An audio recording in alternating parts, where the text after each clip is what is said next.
It starts as a normal day at one of America's biggest oil refineries. 1,800 people are busy at work. Without warning, a massive explosion rocks the plant. The blast is felt 8 kilometers away. Dozens of people are injured. 15 are dead. A desperate rescue operation gets underway. America's worst industrial disaster for 15 years shatters a close-knit community. Now, a team of investigators must work out exactly what went wrong. Human error, design flaw, or terrorist attack. Disasters don't just happen. They're a chain of critical events. Unravel the clues and count down those final seconds from disaster.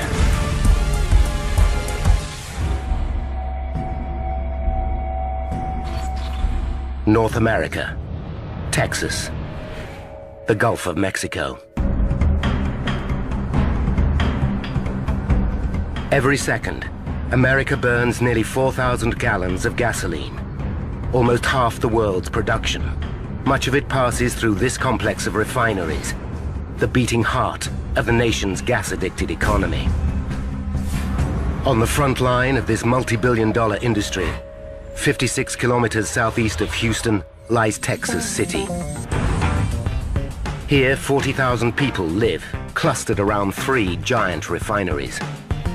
One of them belongs to the world's second biggest oil company, British Petroleum, or BP. It provides jobs for 1,800 workers and sprawls over a massive 5 square kilometers.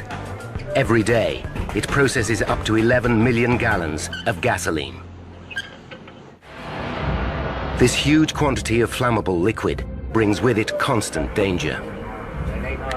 The oil industry has strict safety guidelines, and with good reason. There might have been some other explosions. That just exploded. That was 3 pipes. Since the 1970s, more than 100 oil workers have died in industrial accidents across America. BP's Texas City refinery has a checkered safety record. Workers have been killed here on at least 6 separate occasions. In September 2004, 2 workers were scalded to death. The Occupational Health and Safety Authority found BP guilty of a willful violation of industry safety guidelines.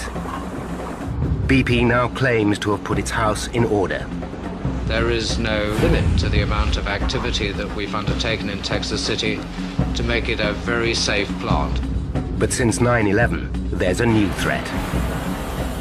Growing demand for gasoline has left America with little spare capacity. An attack here could cripple the world's biggest economy.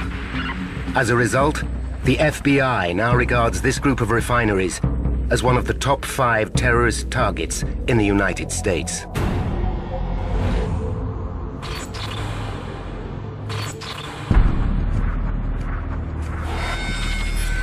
At 2 a.m., night shift operators at the BP refinery work on a distillation tower. For the last month, the tower has been shut down for routine maintenance. This usually happens once every few years. Now its operators must start it up again. The process can take up to 12 hours, and much of it has to be done manually. The risk of human error makes it one of the most dangerous jobs in any refinery. The tower's function is to distill raw fuel into its heavier and lighter components. On its way into the tower, the liquid is heated by a furnace, and the lighter components evaporate. The vapor rises to the top of the tower and is channeled out through a pipe. It then passes through a condenser and returns to liquid before being pumped away. This will be added to gasoline to make it more potent. Meanwhile, the heavier residue left at the bottom of the tower is siphoned off. This will be used to make products such as tar. If the distillation process creates too much vapor, operators can lower the pressure by venting excess gases. These eventually reach a safety outlet, or blowdown stack.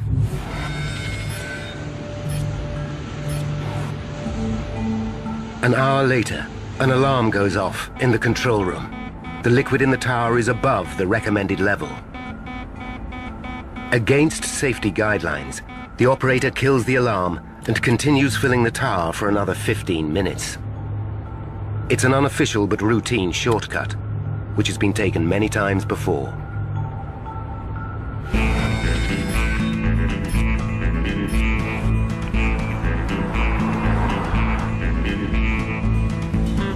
At 5 a.m., an hour before sunrise, construction engineer David Crow arrives at work. David's office is in a 20-meter trailer within sight of the blowdown stack. Though he's only worked at the BP refinery for the last 8 months, David and his wife Georgine have become close friends with his fellow workers. They were all buddies. There was no problems. Everybody got along. Among David's friends are James and Linda Rowe.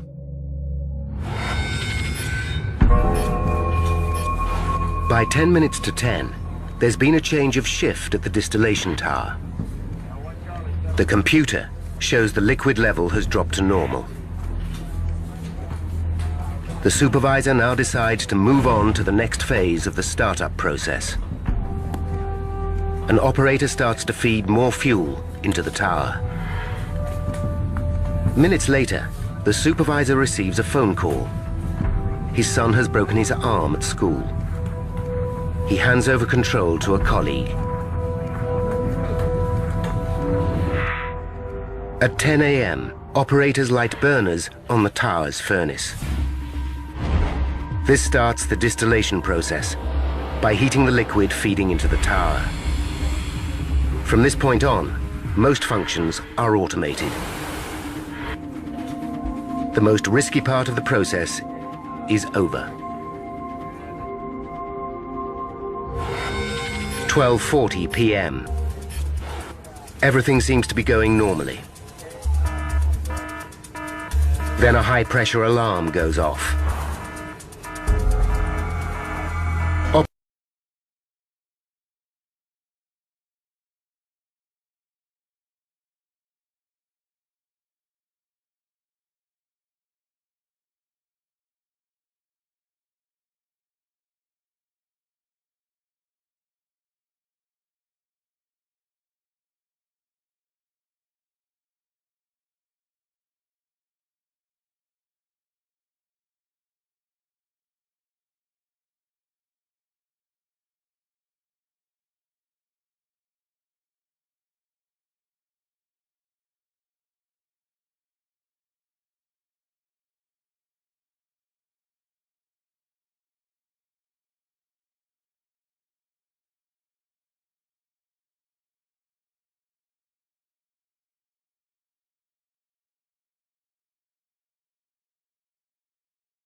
Their food.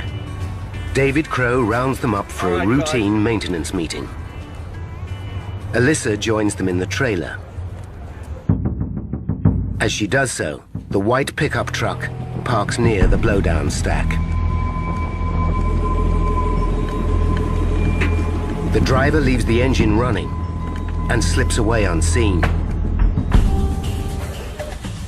Although they don't realize it, the workers are now in terrible danger. And one of the world's biggest oil refineries is on the brink of catastrophe. At the BP refinery in Texas City, operators have been starting up a distillation tower for the last 11 hours. The high-risk procedure seems to be going to plan.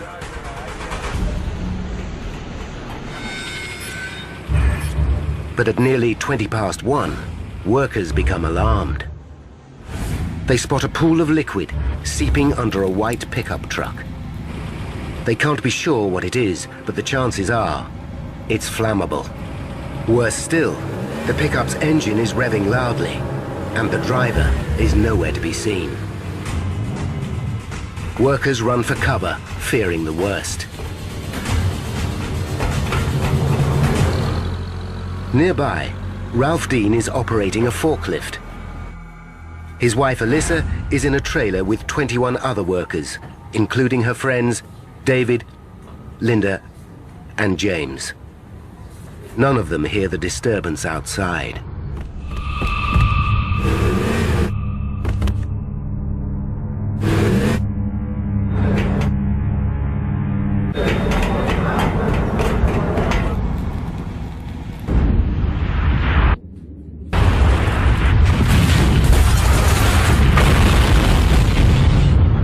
Never heard a noise that loud.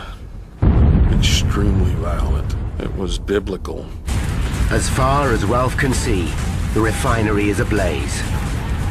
The impact of the blast is felt 8 kilometers away. Just outside Texas City, David Crow's wife Georgine is busy at work. Within minutes of the explosion, local TV stations broadcast pictures of the burning refinery. In case anyone is just joining us, you are looking at live pictures from Texas City. Georgine can't mistake her husband's workplace. Your heart is racing. My stomach started feeling queasy. I don't know, I think I wanted to scream. It becomes clear this is a major disaster. In a panic, Georgine phones her husband, David. There's no answer from his mobile phone, nor from the landline in the trailer.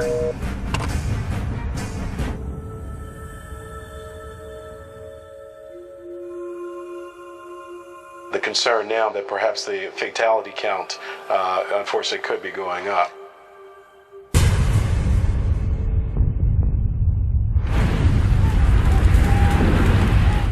Dazed by the explosion, Ralph Dean suddenly realizes his wife would have felt the full impact of the blast.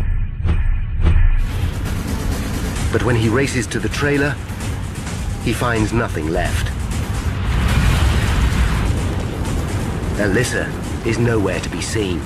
I can't recall feeling anything. The single thought that I can remember the whole time was find her and get out. David Crow was also in the trailer. He's knocked unconscious by the blast and now lies trapped beneath the debris. He's seriously hurt. He's fractured his foot. His heel is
Still, the ground and the wind is shaking. We felt it, and then we ran outside and we saw it. It almost knocked me down. Like an earthquake.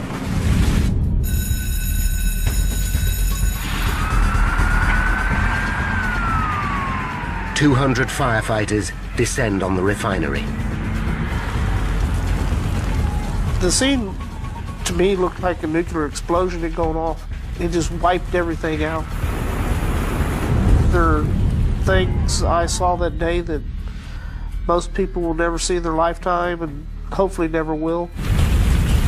Emergency services have to act fast. Millions of gallons of flammable materials are within meters of the fire. David Crow lies crippled, choking on the lethal fumes. Then, two colleagues stumble across him and drag him to safety. How in the world did I get out of that? Why me? Why was I spared?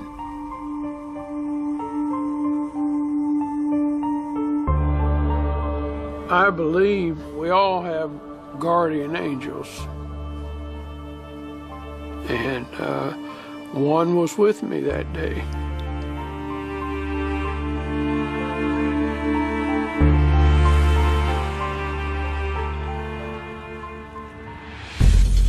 The paramedics will initially work on this scene to stabilize the most seriously injured and then prepare the patients for immediate transport to the nearest hospital, either by life flight or by ambulance. Every available helicopter and dozens of ambulances race the victims to hospitals. David Crow's wife, Georgine, learns that her husband is alive. When she sees him, she's shocked by the state he's in. He looked like he had been tied to a car and dragged down a road. I told him, I love you. And I'm glad you're still here.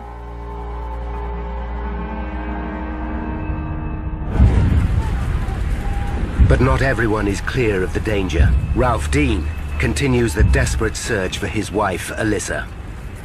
All I can think of is digging. It's like I'm digging and I'm not getting anywhere. Then, just as his efforts seem hopeless, he sees debris he recognizes from his wife's office. Beneath it, he finds a body. It's Alyssa, and she's still breathing. She's unconscious, but alive. A piece of heavy furniture has shielded her from the blast and saved her life. But James and Linda Rowe, who were also in the trailer, are still missing. Their daughter Eva, now only 45 minutes from Texas City, has no idea there has been an explosion. There has been apparently a major explosion. We understand from one of the witnesses who called us that it is at the BP refinery. When she hears the news, she immediately calls her mother, but gets no response. I knew that something was wrong because she always answered. And that time she didn't.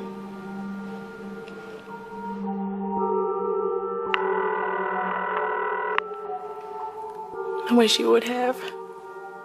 I wish she would have answered.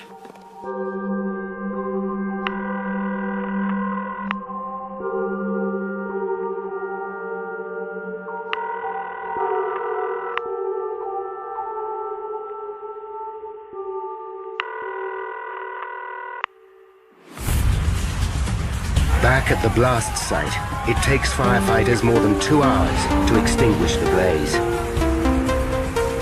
America's third biggest refinery.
The first officials on the scene aren't industrial accident investigators. They're agents from the FBI. They arrive within hours of the disaster. In an era of global terrorism, the agency is suspicious of any major explosion. The Texan oil industry is a particular concern. Since 9/11, these refineries have been designated high-value targets. The potential for a terrorist atrocity is obvious. The agents fear this disaster could be the start of a new wave of domestic terrorism. They turn to eyewitnesses for the first clues. Immediately, their attention is drawn by the mention of a white pickup truck. Several witnesses recall hearing the truck's engine revving loudly, though there was no sign of any driver. The agents need to know if these facts are as sinister as they sound. But just as they think they're making progress, other eyewitness statements shed further light on the case. The agents learn that 6 minutes before the explosion, liquid was seen spewing out of the blowdown stack, and the pickup truck was parked less than 9 meters away. They realized the escaping liquid could explain the mystery of the revving engine. Normally, an engine's carburetor forces clean air together with fuel, which ignites, causing the engine to rev. But the white pickup wasn't taking in ordinary air. Its engine was flooded with petrochemical fumes from the escaping liquid. This would account for it revving in spite of the driver's absence. A single spark from the running engine is all it would take to ignite the vapor. It now looks like the escaping fluid is to blame for the blast.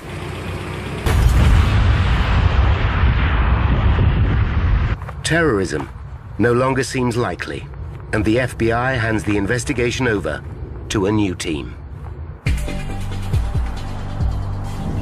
1,900 kilometers away in Washington, D.C., is the federal agency charged with taking the job on.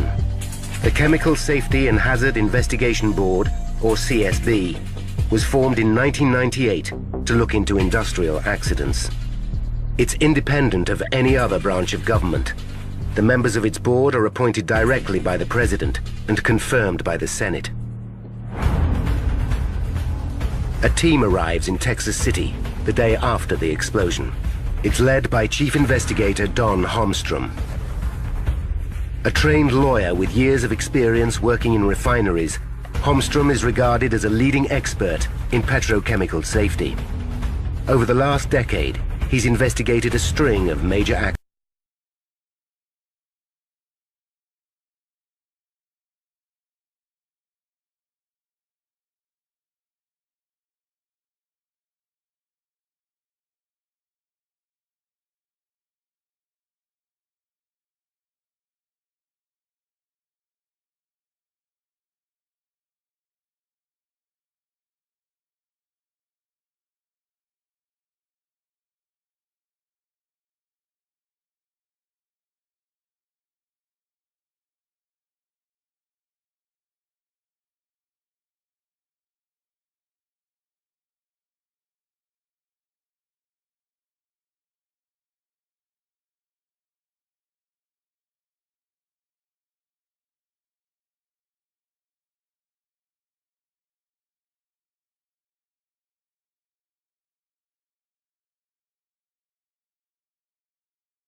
Of liquid. But there's no way fluid should ever overflow from the 35-meter stack. Something must have gone disastrously wrong. But what? The team needs to start gathering physical evidence from the blast site. In particular, they need to find the computer hard drive from the main processing unit. This holds a complete electronic record of the distillation process. But progress is immediately hampered. The explosion has released cancer-causing benzene gas, and it could take days for it to disperse. The investigators don't know when it will be safe for them to move in. America's oil industry is desperate for answers. Is this catastrophe a tragic one-off? Or could it be repeated elsewhere? Identical distillation towers exist in refineries across America. If they're unsafe, the oil industry could be crippled. In the uncertainty that follows, gasoline prices hit an all-time high. And the world's biggest economy is left on the brink of crisis. A huge explosion rocks the British Petroleum oil refinery in Texas City. 170 people are injured. 15 are dead. The FBI rules out the possibility of a terrorist attack.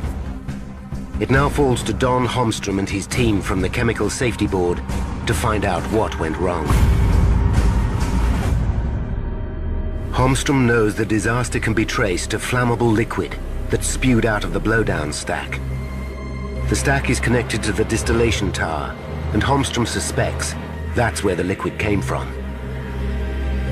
What he doesn't understand is how it could have reached the blowdown stack, let alone have filled it. During the distillation process, liquid in the tower should not exceed a level of 2 meters. Holmstrom knows that to escape, it must rise more than 46 meters above its correct level to the top of the tower. But there's a series of safeguards to prevent this happening. First, an outlet control valve automatically regulates the flow of liquid from the bottom of the tower. If it begins to overfill, the valve opens wider and the level goes down again. Second, a level indicator should provide operators in the control room with a constant update on how full the tower is. Attached to it is a high-level alarm, which should go off if the tower starts to overfill. Beyond that is a second backup alarm. The system should be foolproof. But if Holmstrom's suspicions are correct, these safeguards must all have failed. He needs to know what was going on in the tower before the blast. He begins by questioning eyewitnesses. He soon learns the distillation tower was being started up on the same day as the explosion. It's too big a coincidence to ignore. Although the startup is governed by strict safety guidelines, it's potentially a risky process.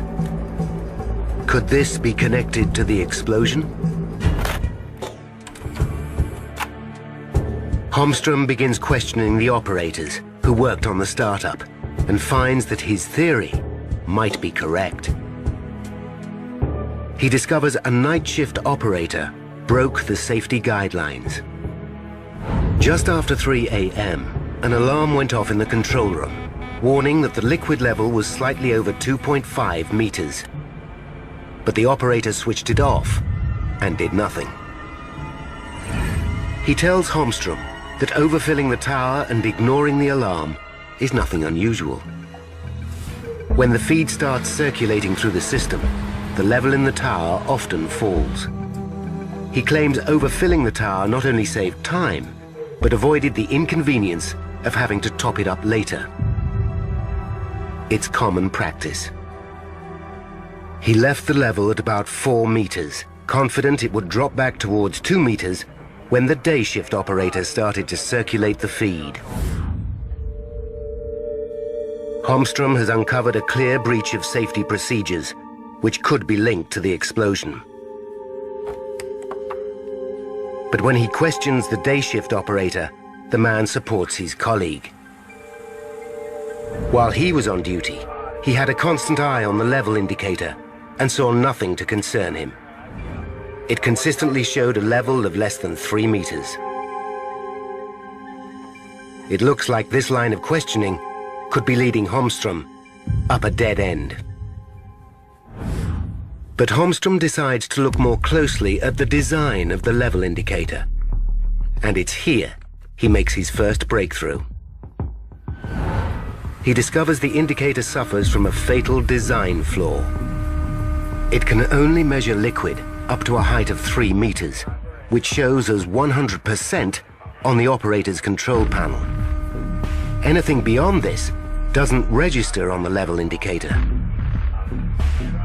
Worse still, the indicator's design means that if the liquid were to pass 3 meters, it could even show a drop in level. Holmstrom realizes the operator's testimony does not prove the startup was safe. He suspects he's on the right track. But even allowing for these mistakes, there should be enough safeguards to prevent an explosion. A second alarm situated above the first should go off if the liquid level passes 2.5 meters. Yet nobody recalls hearing it. Holmstrom focuses on this backup alarm.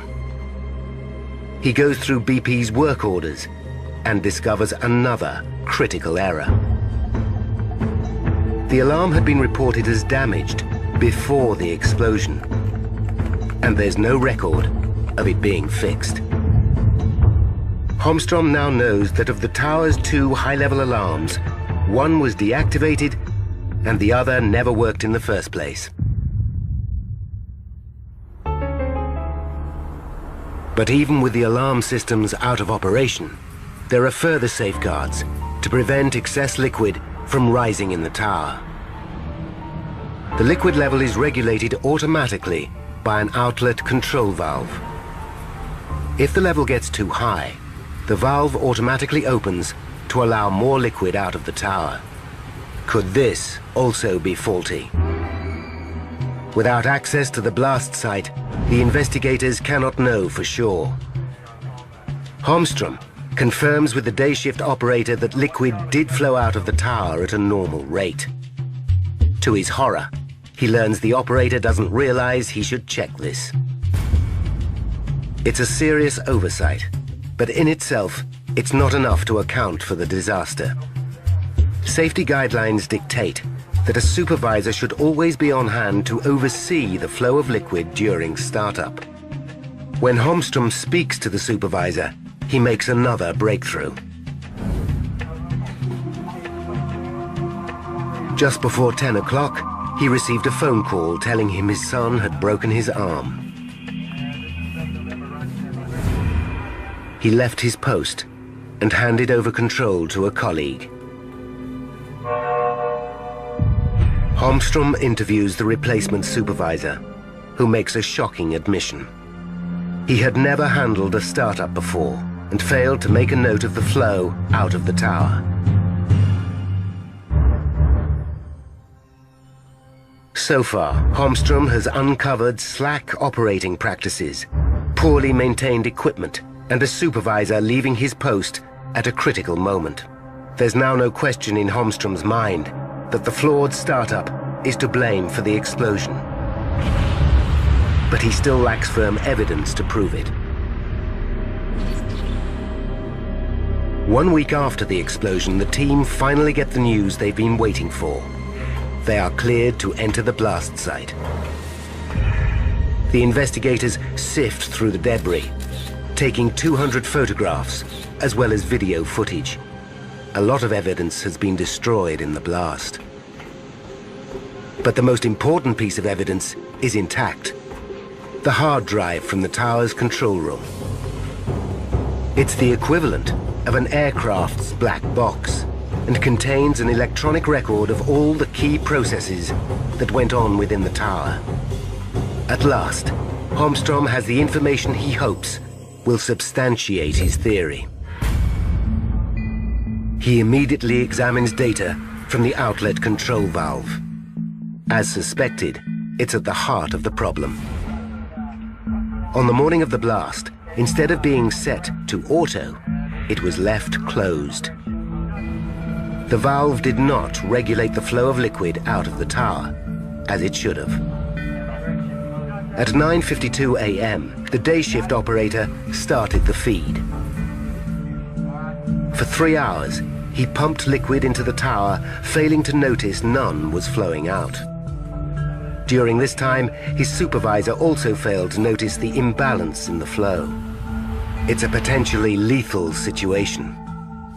But Holmstrom still needs to determine how the liquid escaped from the top of the tower. He goes back to the hard drive and finds that shortly after 1 p.m., less than 20 minutes before the explosion, the tower's pressure relief valves were forced open. These valves are designed to control gas, not liquid. The computer confirms the liquid did reach the top of the tower and escape down the gas pipes. Once the valves were open, the path was clear for it to reach the blowdown stack.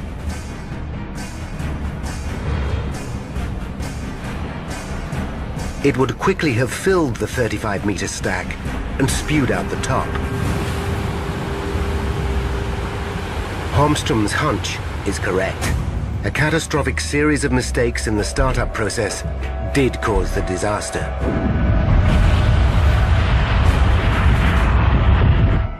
When BP learns what happened, the company accepts responsibility for the blast. But 2 months later, BP pins most of the blame on low-level workers. This leaves many in Texas City dissatisfied. They know the poor safety record of the BP refinery and feel their fellow workers have been scapegoated. They have an ally in Don Holmstrom. He agrees it's too easy to blame a handful of people. The problem with blaming an individual is that one could come to the conclusion that, well, we got rid of the individual and all our problems are solved. Holmstrom wants to know how long these safety problems have existed. He returns to the computer hard drive found in the wreckage. It holds a complete record of the tower's previous startups going back for years. He discovers a frightening catalogue of near misses. The records prove the night shift operator had been telling the truth. It was common practice to ignore safety guidelines during the startup process. Out of 16 previous startups, 13 had liquid levels above 3 meters, the range of the level indicator. Any of these could have ended in disaster, but managers of the refinery failed to properly investigate the malpractice. Certainly the safety culture as it existed before the incident left a lot to be desired. Next, Holmstrom turns his attention to the location of the trailer where most of the victims died. He's concerned it was sited just 37 meters from the blowdown stack. He wants to know how BP could justify locating it in such an exposed position. To him, the risk should have been obvious. This isn't the first time workers have died in this way. In 1995, at a refinery in Pennsylvania belonging to Pennzoil, a trailer was located near 2 large storage tanks. When the tanks exploded, 5 workers were killed. The resulting investigation warned against placing trailers near flammable materials. But BP disregarded the warning. They decided the convenience of putting employees near the unit they were working on should override safety considerations. Holmstrom discovers BP tried to justify the trailer's location with an elaborate series of risk calculations. The company decided the trailer's safety depended on the length of time it was occupied. So even though it was dangerously close to the blowdown stack, because it was empty much of the year, the risk to employees was low. Holmstrom finds the logic deeply flawed. Certainly, if you're an occupant of a trailer and you're being sited next to a hazardous process unit, it doesn't make any difference whether you're exposed to a risk for several weeks or a year's period. It's still a risky situation for you. Lax safety practices and employees left dangerously exposed. It's a lethal combination, particularly in light of the string of fatal incidents that have haunted Texas City. The problems that existed at Texas City had been present for many years. Safety was very problematic at the plant. Workers were concerned about coming to work because of the risk of catastrophic incidents. It shouldn't be necessary to go to work every day and under the threat of death. This refinery's been killing people for years. Obviously, it was built on evil ground. They need to shut it down and put a marble statue with all the names of the dead in front of it and just walk away from it. Even before the explosion, the Texas City plant was America's most dangerous oil refinery. Since the 1970s, accidents here have killed more than 30 workers. I think these events are unrelated. There has been a few, and we regret each one. However, Holmstrom believes BP's recent safety problems are related, and the trail leads directly to its most senior executives. America's worst industrial accident for a decade has killed 15 workers at BP's Texas City oil refinery. A lot of folks worried about their loved ones right now, Jerome. A tragic, tragic day in Texas City. Don Holmstrom and his team from the Chemical Safety Board are investigating a history of fatalities at the plant. Despite BP's claims to be getting to grips with its poor safety record, the team finds evidence to the contrary. In 1998, an internal memo from BP's board in London ordered all refinery managers to cut operating costs by 25%.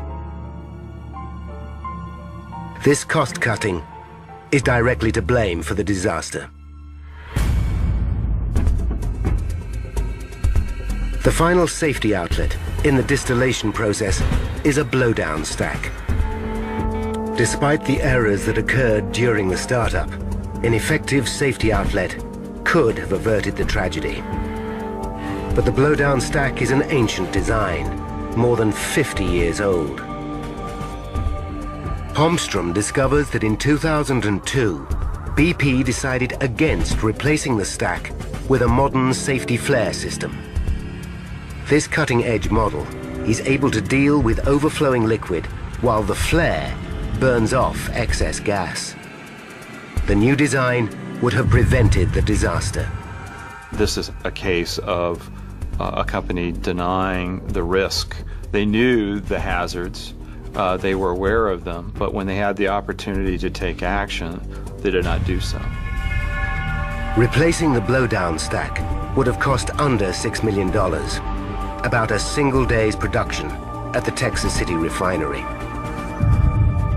For the people who worked there, it would have been a small price to pay.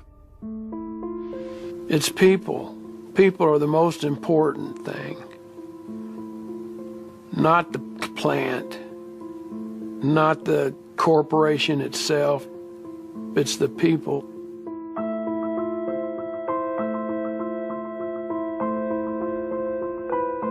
It was 6 months after the accident before David Crow could fully walk again.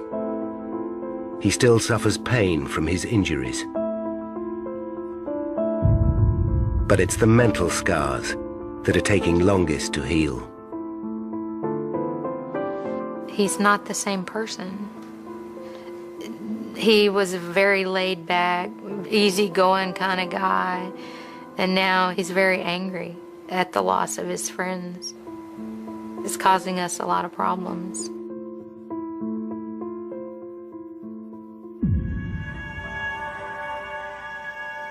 Like David, Ralph Dean's wife, Alyssa, also suffered a broken back. Her gallbladder had to be removed, and 20% of her body was burnt. For several weeks, doctors told Ralph she might not survive. My wife's gonna have to live with this for the rest of her life. I mean, it's just a part of our life that's just always gonna be there.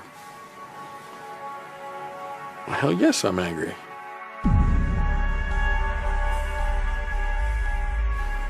That probably won't ever go away. Eva Rowe is also struggling to cope. More than a year after the explosion, she still can't come to terms with the loss of her parents. It's really hard, you know, not having either one to lean on. But I'm glad that they're together. I wish I could still have both of them, but I couldn't pick to have one or the other. I'm very glad they're together. Since the explosion, BP has set aside more than $1 billion to pay compensation claims.